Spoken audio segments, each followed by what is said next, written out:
National Puerto Rican Bar Association, established to meet the question on a national basis: what is Puerto Rico? A nation, a state, or something in between? Join the conversation every week right here.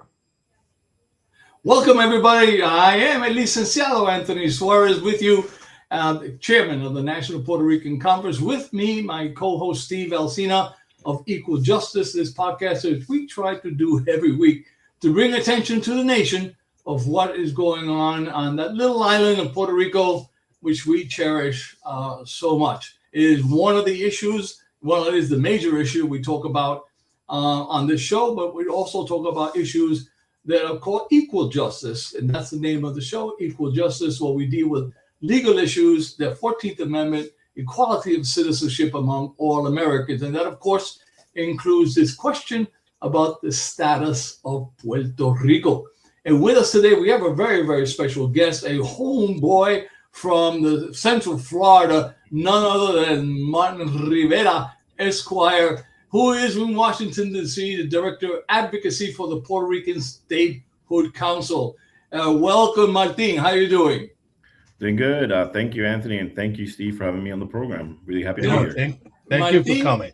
Steve, Martin is, I know him for many years. I don't even remember when I first met him because he has a long resume. He's like I said, he studied here from Central Florida. He was born in Puerto Rico, but he's a homeboy from Osceola County. He served as a director in at the Puerto Rico, the Office of the Puerto Rico here in Central Florida, and so he had very close to the issues of Puerto Rico through that office. He worked for Darren Soto, the Congressman Darren Soto, legislative aide. He's a policy director for the Hispanic government, PRAFA, is what we talked about.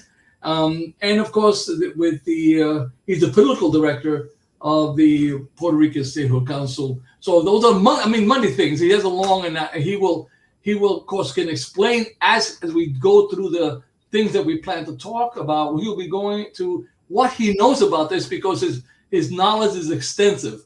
And more importantly, right now, for what we're talking about, he's in Washington, D.C., doing what the lobbying for this issue, and I'm sure other issues as well, but he's in there on the inside, knowing what's going on in Washington, D.C. So this is an extremely important guest who was very pertinent to what we're talking about. Now, I've explained already to Martin that the agreement among the bar associations who are putting this conference together is that we don't support any particular position for Puerto Rico. Of course, he advocates statehood because that's what and he has absolutely right in him and the constituency to vote for and seek for statehood for Puerto Rico. But our agreement when the bar associations is not to seek a particular solution, but that we must understand that the current situation of Puerto Rico is just unacceptable. It's in a colonial status, it's a position, everyone recognizes that. Even the parties on the island recognize that. And what we need to have is another solution. But the solution cannot come from Puerto Rico because they have no vote. So if 100% voted for statehood or 100% voted for independence, so what? It doesn't make a difference.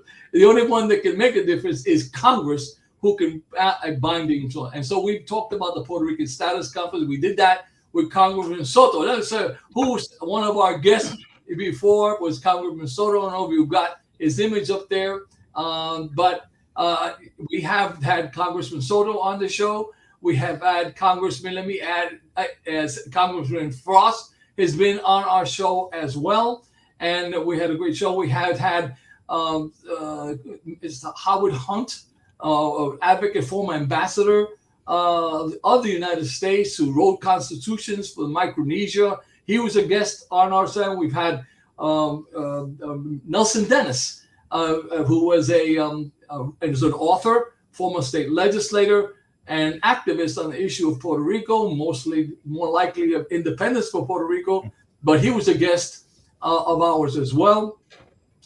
So we've had professors, and of course the presidents of the bar associations already have been guests, and we've been building a library of persons who are significant on the street. And for those of us, let's put that banner, the banner underneath of our website, the PRBA banner, what so is people can Puerto get Rico? access to a website A if state, they want to something see in that between. information Join the on the conversation website. every week, right So, here.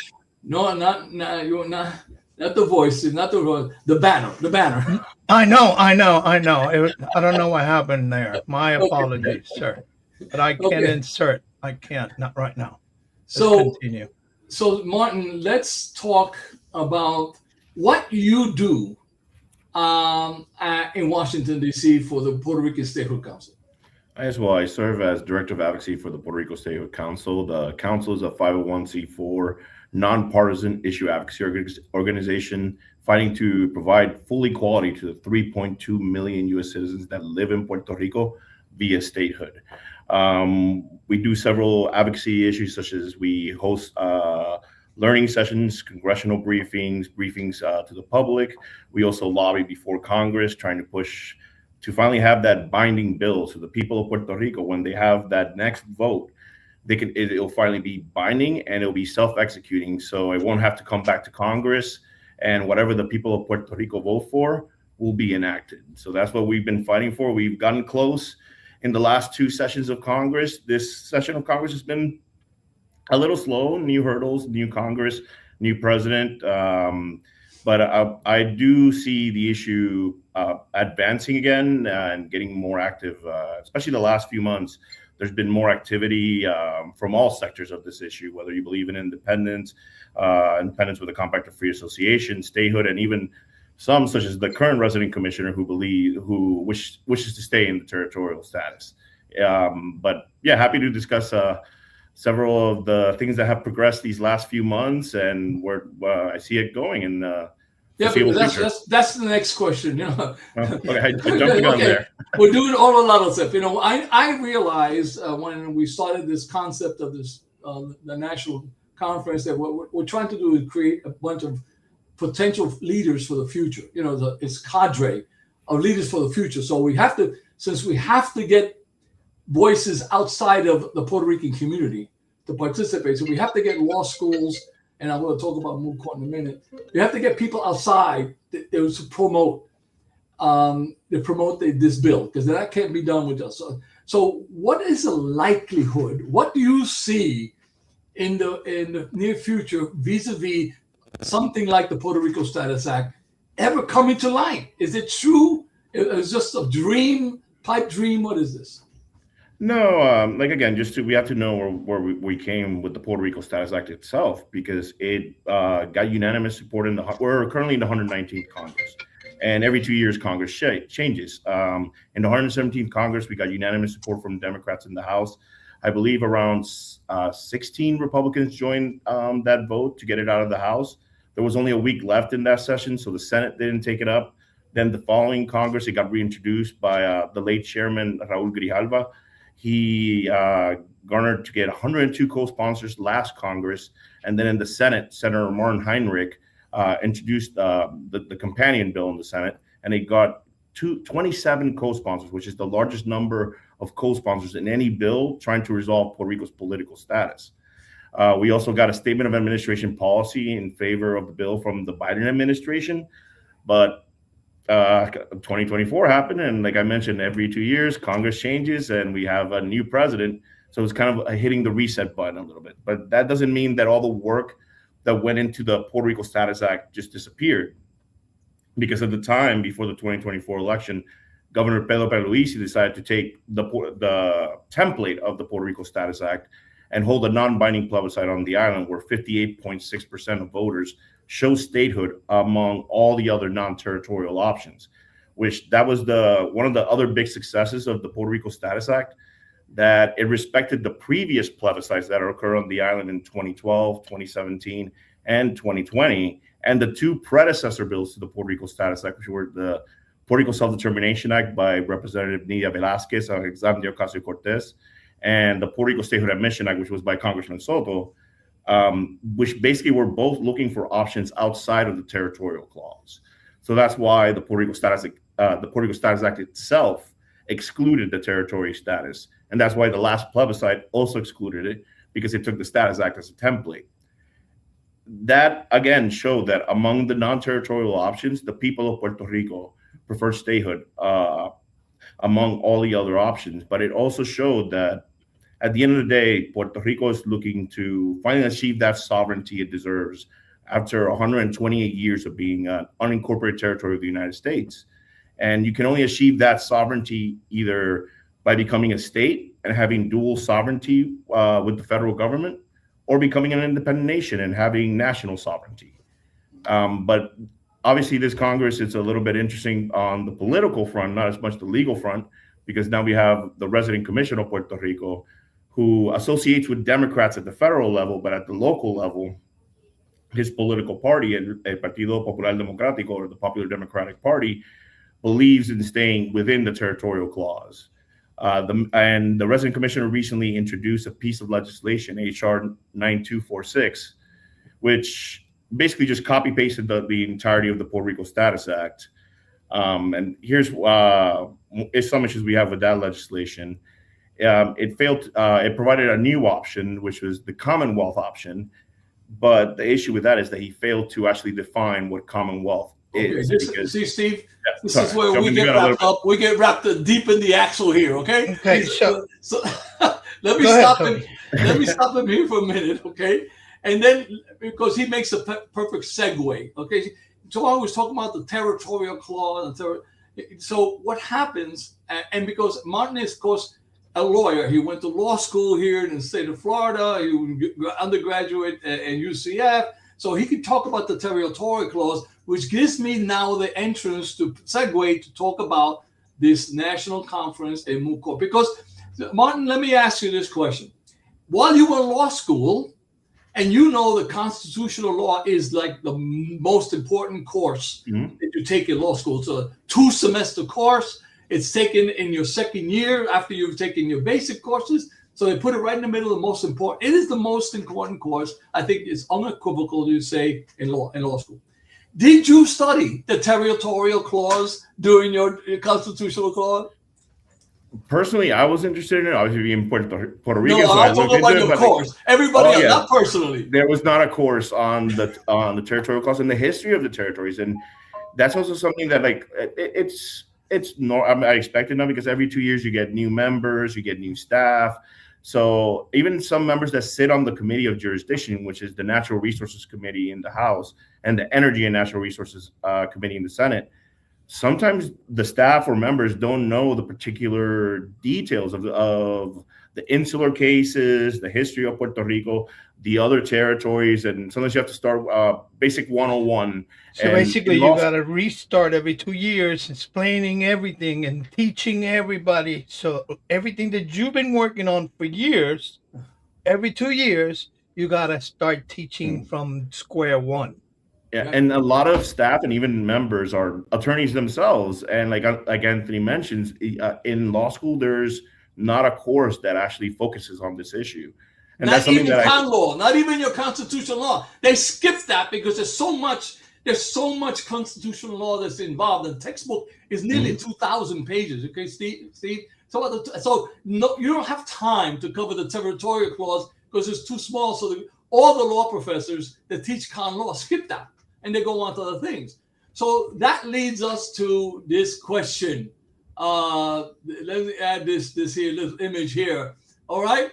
This is our attempt to bring the bar associations from Puerto Rican bar associations from around the country into some sort of understanding about trying to move this so that we create what? We create a national movement for this thing here, a moot court competition. Okay? So this year's moot court competition does just that. It forces law schools. Well, it forces the students who join the moot court, because this is voluntary, it's not a mandatory, right? But it forces the schools to send a team to concentrate on the territorial clause that is not done usually in law schools. Yeah, you got me, Steve? You got it, right? Oh yeah, trust me. This year's question is going to be turnaround. listen, do the representations made by the United States to the United Nations conflict with the rulings from the United States Supreme Court on the colonial status of Puerto Rico? That is the question. We have an actual question. I cannot divulge that now because that's the secret that we have to give to the schools for them to brief it. In September, they will declare a brief. They will argue. They'll come to Florida. And we have already schools. Let me show that. We have schools. Syracuse College of Law is already committed. We have the Florida Agricultural Mechanical University that's committed, and we have the University of Illinois Law School is committed. So we already, and of course Barry Law School is committed. So now we have 14 minutes, and we still have registration. School hasn't even started yet. Okay. So I consider it like tickets sold ahead of the concert. Okay, so we're gonna have a successful event to try to train people to be involved in this moot court competition. And so this is that segue that we're trying to put together in order to enhance this concept that we're trying to do something on a national basis. So on top of all this, the question really I love your reaction to this, Martin. Look at this. This is something we did many years ago. An indecent proposal. I had my son do this many years ago for my first one when we did a Barry Law School. I was teaching there. And I always felt that Puerto Rico was like Volteja, you know? You're in, but you're not in, let me see, but, and it's time to, no, mira, me caso o porque estamos casados o nos separamos, because we can't just have this indecent proposal, which is, so I think that you might agree with this. What's your reaction to this? No, and basically whether we're in, whether we're out, it actually even came up recently because a recent member of Congress introduced a bill in regards to birthright citizenship in the territories, and it just again brought up the issue of status, and in particular what Puerto Rico really is. And just to harp in a little bit on what I was mentioning before, the issue of ¿qué Puerto Rico? What is the Commonwealth of Puerto Rico? And we have to realize that Commonwealth is not a political status, because 4 states and another U.S. territory have Commonwealth in their name.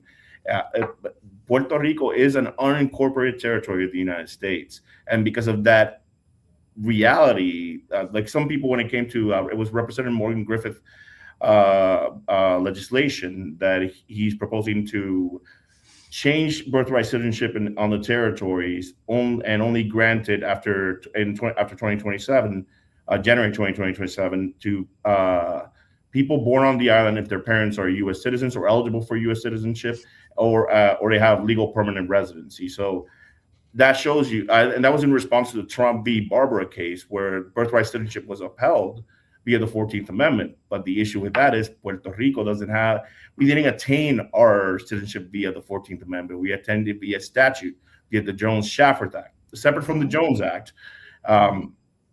That's the legislation that gave us birthright citizenship in Puerto Rico via statute, and then now it's currently upheld via the Immigration Nationality Act, Section 302. But it shows the reality that as long as we remain a territory, in issues when it comes to parity, some benefits apply to Puerto Rico, others don't. SSI, right now we're fighting to get Puerto Rico into the SNAP program, transition from NAP to SNAP, because they currently receive a block grant.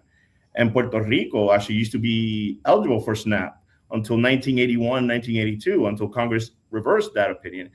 So it shows you that as long as we remain a territory, even if we're giving full parity by one Congress, a subsequent Congress could strip that away. And that uncertainty is why we need to resolve the status issue once and for all, because even when it comes to issues of finances, sometimes we're used, or taxation, we're sometimes seen as a foreign territory. Sometimes we're not. When it comes to the President Trump's tariffs, we're in the U.S. customs zone, so we were not subject to tariffs. But other times we're seen as a foreign jurisdiction, and that uncertainty is what prevents the island from it prospering and actually fully recovering from the debt crisis, from the natural disasters, from the earthquakes, hurricanes. It all always comes back to the status issue. And Yes. oh, sorry. Go ahead. Continue. Yeah. Oh yeah, I'm just gonna. I was just gonna finish. Let me Oh, introduce sorry. you. This is a good point, because what he's just making the point about Puerto Rico not able to control its future. Basically, what he's saying. Well, Yeah. that leads us to the question of demographics, because we have spoken in several of our shows about what Puerto Rico's called demographic winter. Puerto Rico's demographic winter, meaning that the Puerto Rican community is dying out. Right, like Bad Bunny said in his song about Hawaii. Why is that? Because Puerto Rico cannot control its budget, cannot offer the young people progress. So what they do, they just move. Mm-hmm. And so they move, and Puerto Rico is losing its demographics. And eventually, you want to say Puerto Rican culture? Go to the museum to go see where you can see it, because it's not going to be on the island.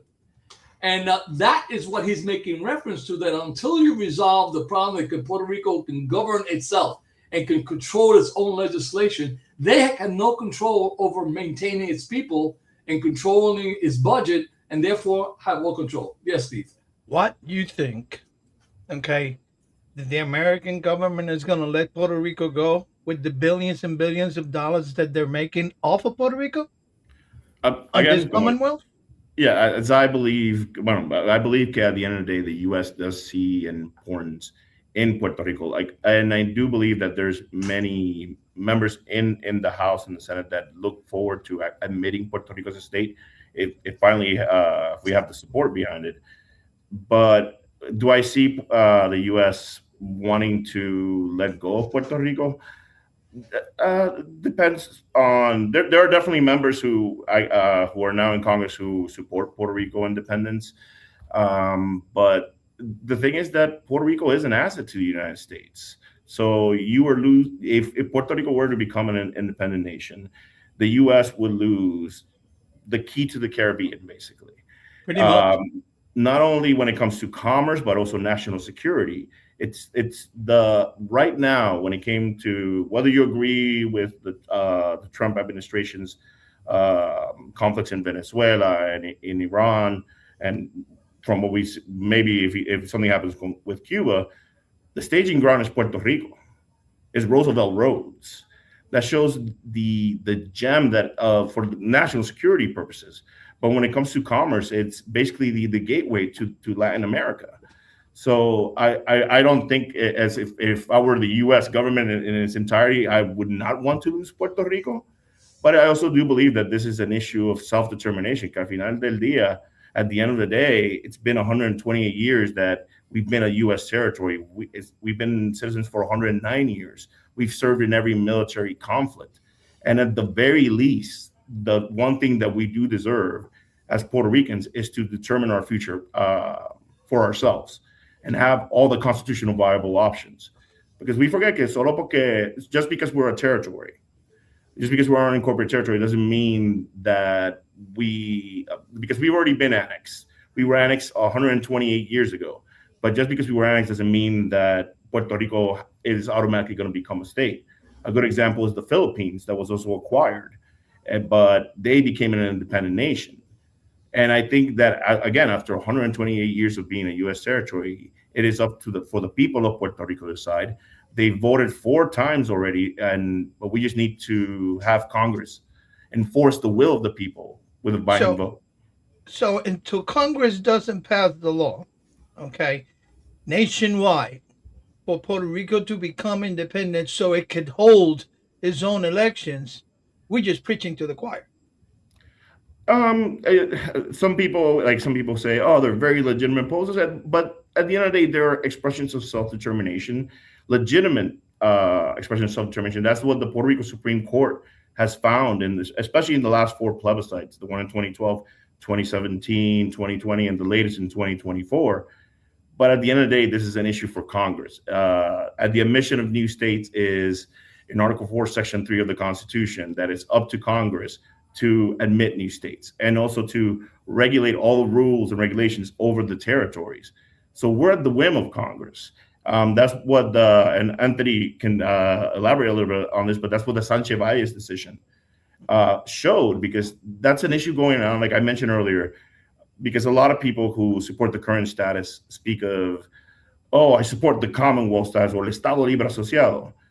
Well, that's not defining the unincorporated territory status of Puerto Rico, because a lot of people believe that because we had our own constitution after 1952, that we were separate and apart from the other 4 U.S. territories, American Samoa, U.S. Virgin Islands, Northern Mariana Islands, and Guam. But what Sanchez Valles clarified is we are an unincorporated territory of the United States at the plenary power of Congress, and we don't have our own sovereignty, despite having our constitution. Our entire sovereignty lies within Congress, in the territory, especially in the Constitution, in the territorial clause. That's why, again, at the end of the day, we just have to give that the right of the will of the people to finally, for their will to be enacted. And they're demanding, after 128 years, to finally have that sovereignty, which again, you can only achieve as a state, as a dual sovereign with the federal government, or as an independent nation. But I do see that hopefully within, I would say hopefully next Congress, I can see advancement on this issue, because I see multiple sectors of people who support independence, people who support statehood. They want to be active on this issue, and I do see progress coming. The only thing is we have to have the right window to finally get it through the finish line, which we're working to see what we can do in these next 2 years, and hopefully get it through and get it enacted into law so the people can vote for themselves. Go ahead, Steve. Let me throw you another softball over here, okay? Let's say we get it accomplished. Let's say that it does get accomplished and Puerto Rico has finally, after 120 something years, the right to become whatever they choose. Now, the young blood of the island, which is the strength of the island, is coming here and throughout the states. What we got is the old folks that is retired, that has got his house paid for, that is not going to move from Puerto Rico because they love that island. So how do we deal now with the economy, okay, without having the background of the La Alianza of the the Estado Libre Asociado, ELA, what we are doing now, and what happens to the workforce to bring that island to where it needs to be so it becomes competitive throughout the world? Well, that's one of the main issues that has always been at what would happen to Puerto Rico's economy, whether it become a state or an independent nation. Every territory that prior to becoming a state was underperforming prior to becoming a state. So we do see that, again, we believe in statehood. Were Puerto Rico to become a state, it would not only get all the federal benefits and rights programs that it's entitled to, in addition to the representation that it would get in Congress, it would have that certainty for businesses to actually have long-term planning. One issue that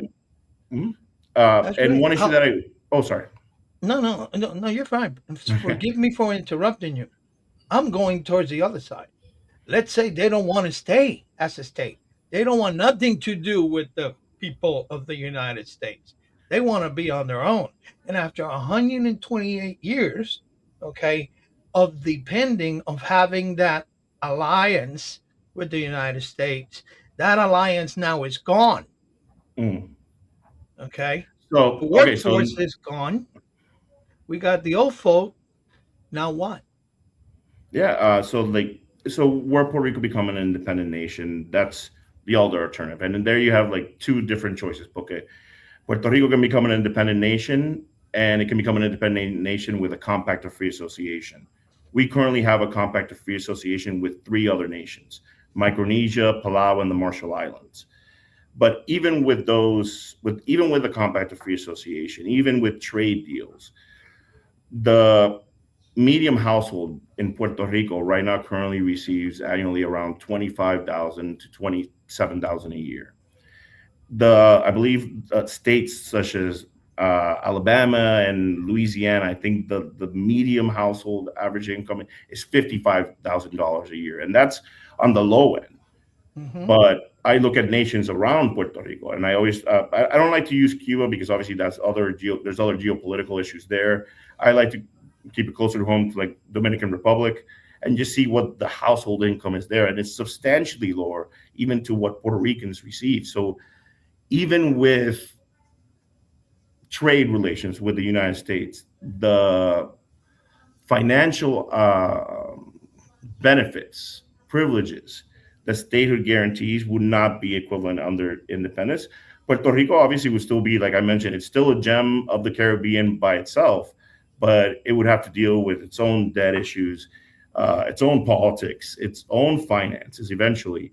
The Puerto Rico Status Act did have a transition period of benefits for up to 10 years, and then for the other 10 years, it would be a 10% drawdown until benefits would be ended. And that's because people forget that Puerto Ricans actually do pay taxes, do pay into the payroll. We don't pay federal income tax, but we pay payroll tax.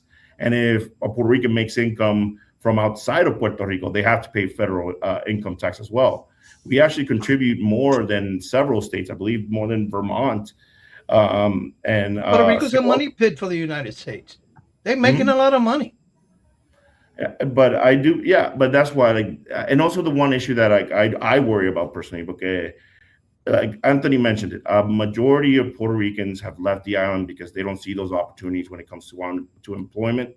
I can see a further brain drain coming from the island, saying, "Oh well, I don't know what's going to happen here in Puerto Rico, especially if we become an independent nation.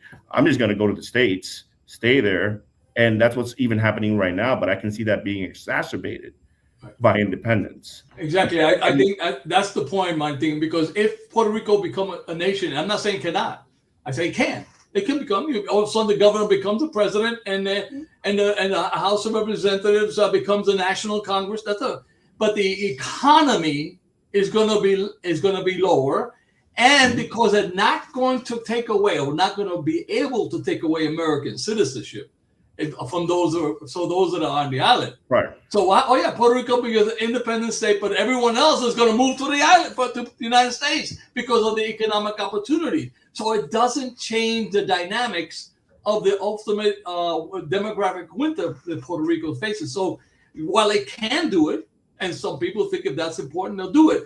But the result, it doesn't solve the problem of the demographic winter that will occur because simply of the change of the young people leaving. So it doesn't change that. So that, yes, it's doable, but it doesn't solve the problem. And that's what you pointed out really correctly. I mean, we've covered a lot of territory here, and it gets complex, but I want to talk about a little bit about the conference, all right? Because this national conference is what I consider a national platform, okay? You know that we've created a statewide conference where we have, here in Florida, we have Puerto Rico Day. And Puerto Rico Day is, everyone goes to Tallahassee, and they get to know their legislatures, and the legislators get to know the Puerto Rican community. That's a statewide platform. We also have something that I created many years ago that started getting lost in the shuffle because I gave it to others. But we have a local platform which is called Political Salsa, right? And so we're going to be on during the conference. We will have Political Salsa, which is an opportunity for local candidates to have races. There's still for the November election. We will have them opportunity to put the table the information at our conference, so the people who show up for the conference can meet the candidates and talk to them. And I'm doing this in affiliation with Alianza. It's a local organization that is also very much involved in politics. It's a nonpartisan. It'll be both Republican and Democrat, for an opportunity to come to our conference, to meet the law students, for the law students to meet them, for the community to meet them. So We have the moot court, which is this, right? The moot court competition. We have political salsa, and we're going to have this classes. For those people who are lawyers, we have 3 classes that we're offering. This is an old one from 2 years ago, but we'll be offering 3 classes to lawyers. They are certified classes by the Florida Bar. All right. And so, Martin, you will get those 3 classes. Because even though he's in Washington, he's a member of the Florida Bar. He has to take CLE's classes. Yep. So it becomes part of the deal. And for those who are non-lawyers, it's free. Okay? So for me, everyone else in the community, if you want to sit in on these classes, you can, and it's totally free. One class is taught by me as the constitutional law class on voting rights. There'll be a class on by a CPA on how to do forensic accounting for fraud cases. And we will have an insurance broker who's talking about professional liability, artificial intelligence, which is, of course, a big problem because if you, as a lawyer, if you use artificial intelligence, you can get yourself in trouble. But if you don't use it, you might get in trouble because you could have missed something that artificial intelligence might have, and you may be liable either way. So we have these 3 courses that right now scheduled. So for everyone who attends, non-lawyers, it's free. Those who are lawyers, they have to pay for it, okay? Those that pay for it because they're getting credit for it, so that's only fair. But the purpose of I bring this up is that at this conference, we will have a national platform by 3 different jurisdictions: Puerto Rico, New York, and Florida. 4, and Illinois. Chicago. We'll have these 4 jurisdictions involved. We will be bringing lawyers from all the jurisdictions so that they get credit. We'll have a conversation for lawyers. We'll have a conversations for non-lawyers. We will have law school competitions that have to bring the people from all over these law schools from everywhere that we're inviting. We invited over 60 schools. I hope to have at least 10 participating this year.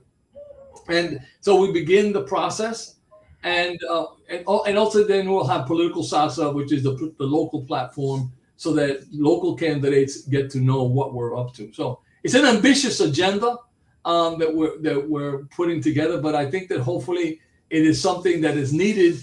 And then by year 2028, when we have the next national election, and the Puerto Rican community is perceived as important in the state of Florida, particularly, there'll be attention to us and to the conference. It'll become something significant in that time. So, Martin, I want to tell you, that I first, once again, thank you for your support and your support and your belief, and the Puerto Rican Statehood Council and Jose, boss, and all those guys. Thank you for giving us this assistance to make sure that this continues, and we're hopefully that it will continue into the future. Steve, you have any other questions? Oh my Lord, do I have questions? The first one that I'm going to ask you, Martin, I don't know if your schedule will allow, but you are invited to come over, to the moot competition on September. Oh, he'll be there. He's already registered. Okay. All right. That is great. Well, so we'll be able to see each other and meet personally. That's awesome. I really appreciate that. My concern when it comes, and I'm going back again to the economical part of Puerto Rico, where Puerto Rico was let go by Congress and we can finally hold elections and become what the Puerto Rican people in the island want to become. We don't have no affiliation to that. We're trying to get them the tools which are here in Congress to be able to let them go so they can choose their own path. Earlier, at the beginning of the interview, you mentioned that on the plebiscite, it was 58% going towards statehood. Mhm. Things have changed. The plebiscito has been an issue for years. Okay. My father helped Muñoz Marín, okay, when he was going for governor for the first time. So there's a history in my family about politics in Puerto Rico. But again, el plebiscito has never been an issue. El estatus no es lo que está en issue. I'm trying to translate that. Status is the one that is an issue. Okay. So taking that into consideration, the 128 years in consideration, and what you have been doing, okay, as an advocate for statehood in State 51, how do you see the future now with all this new blood coming in, all these new voters coming in, okay?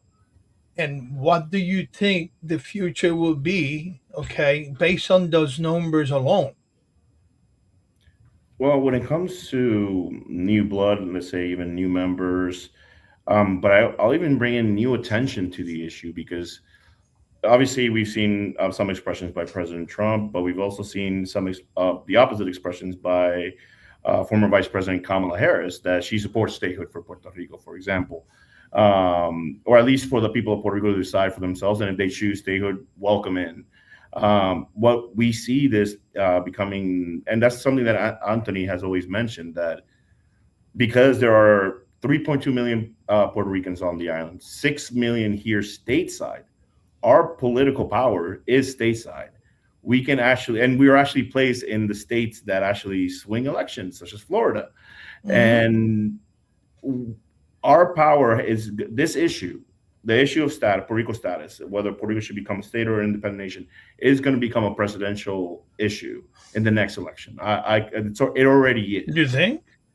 But when you have the former leading candidate and unfortunately, not unfortunately, I'm trying to say nonpartisan, and the president speaking about Puerto Rico becoming a state, which his reasoning why he opposes statehood right now is because he assumes that Puerto Rico would be 2 Democratic senators, which I always say that I'm personally, I'm a Democrat, but I can't say that Puerto Rico would be automatically 2 Democratic senators or a Democratic delegation. And I view Puerto Rico akin to Florida 10, 15 years ago when we had Senator Bill Nelson.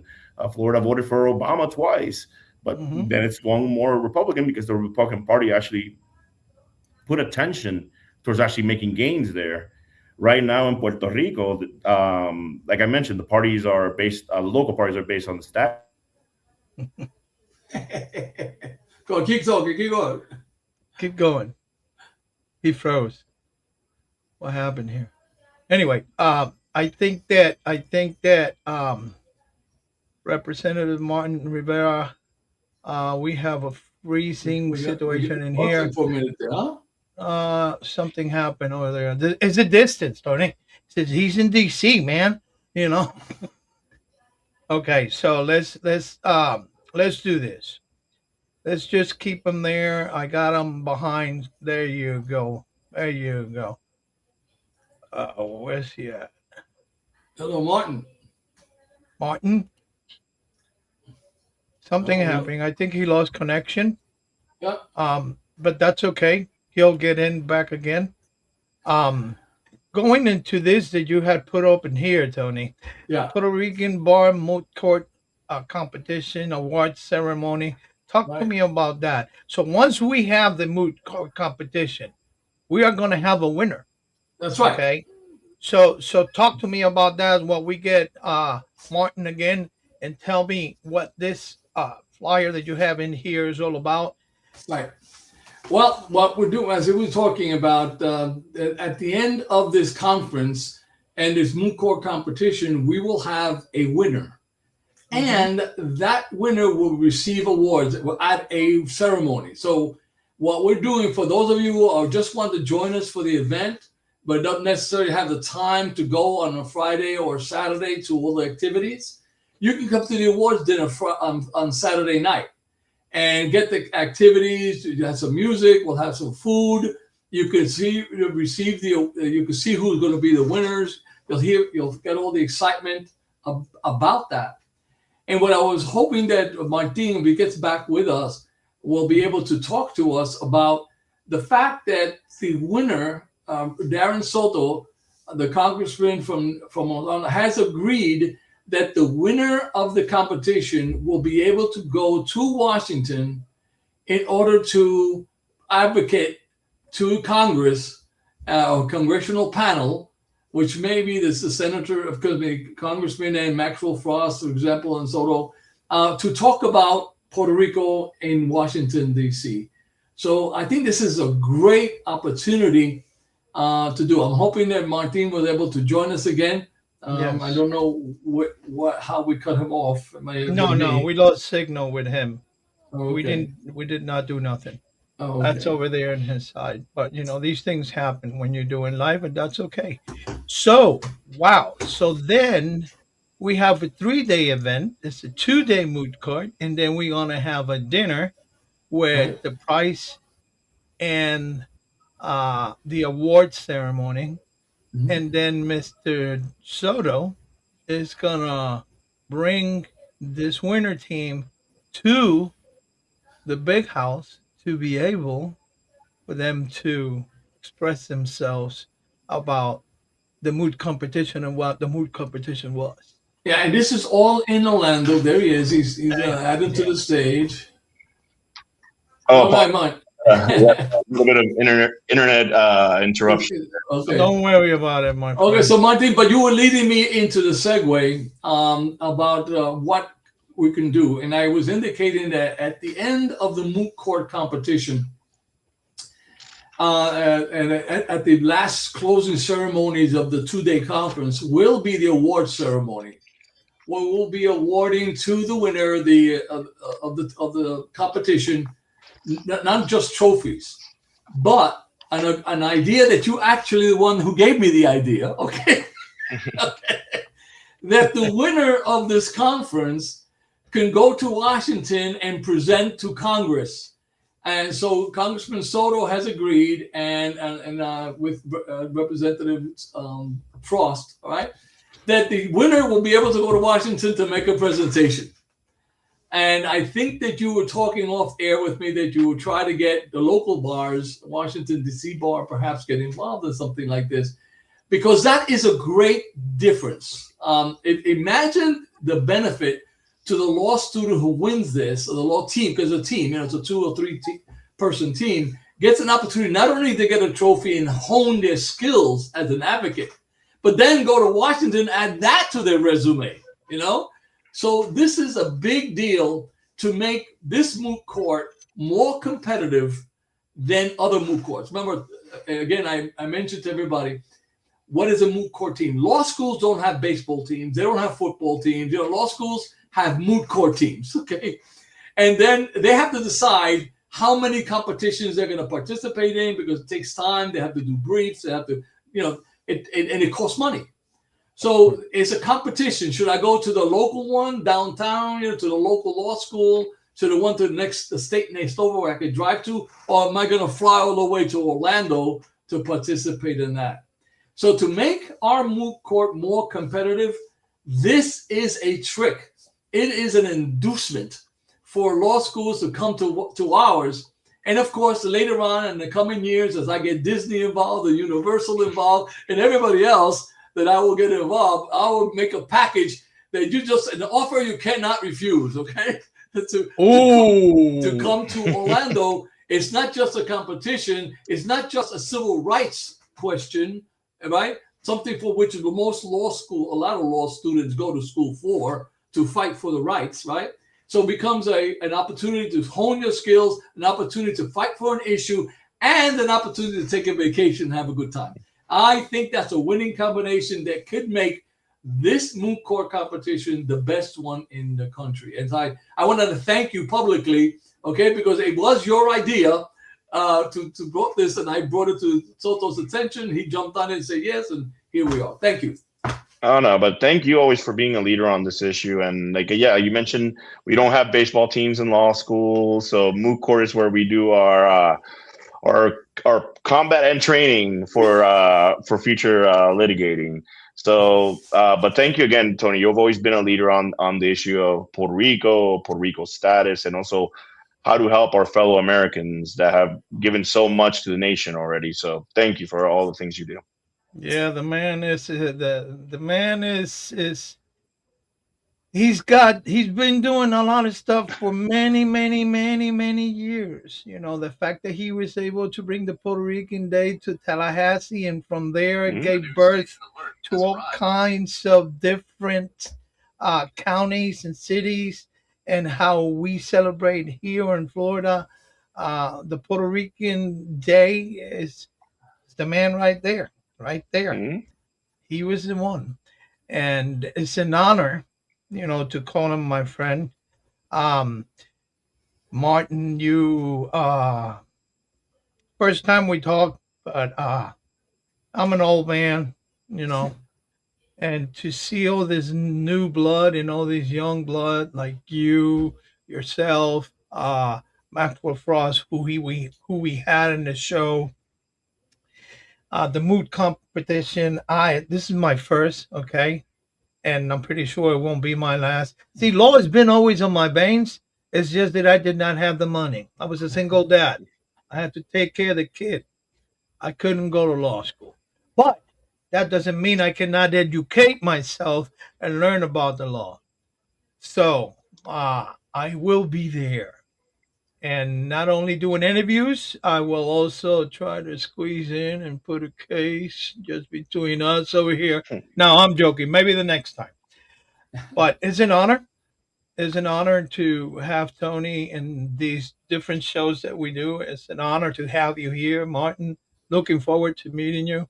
Um, Say hi to all the Latinos up there in Congress and Senate that you know. You know, tell Maxwell we say hi.